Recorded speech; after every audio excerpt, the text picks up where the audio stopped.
2025 Cadillac. I think it's called LYRIQ or something like that. I'm not sure. It's a heat pump system, electric. So here's some of the temperature sensors, pressure sensors, actuators. I think they even give you the temperature of the actual module that controls the inverter. I seen it. This is getting more like residential and commercial. Actually, this is starting to get more like commercial HVAC. Now this is a kind of compressor control module temperature, compressor control module driver temperature output. Now you take a close look at this.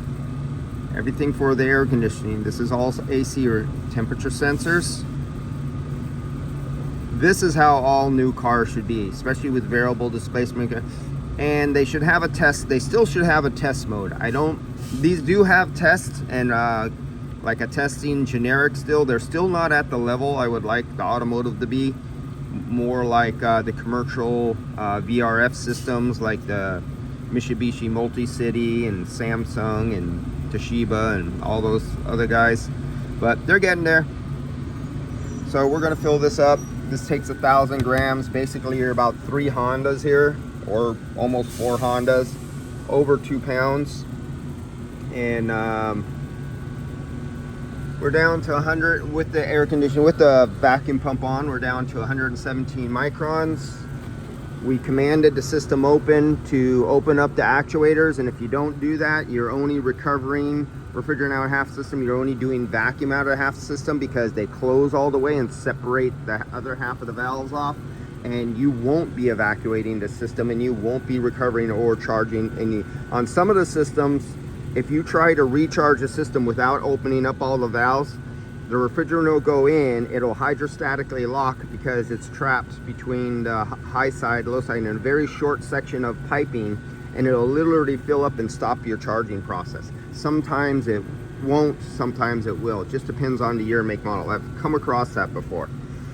And so here's the AC condenser refrigerant flow valve, external AC condenser refrigerant valve. Both of them, they were down like at 0, and when you put it into the recovery or recharge command, you hit T1, T2 start, it goes from 0, it counts up to 73. That opens up the valves all the way to allow you to vacuum the whole system. You're charging 2.7, 2.4 hours to do this, and extra time, extra large system, you charge more. You do not go by the current standard book times. The Mitchells, the Chiltons, the ADPs, everybody, they have not updated their time allotment for the extra time required for doing these systems. If you're a technician, especially if you're getting paid warranty and they're still paying you like a regular AC system, especially if you pour flat rate, guys, you get screwed on these cars. So what you're going to do, you're just going to skip stuff and just blow and go. I feel sorry for the customer, but I understand you're not getting paid to do it. Why should you do it?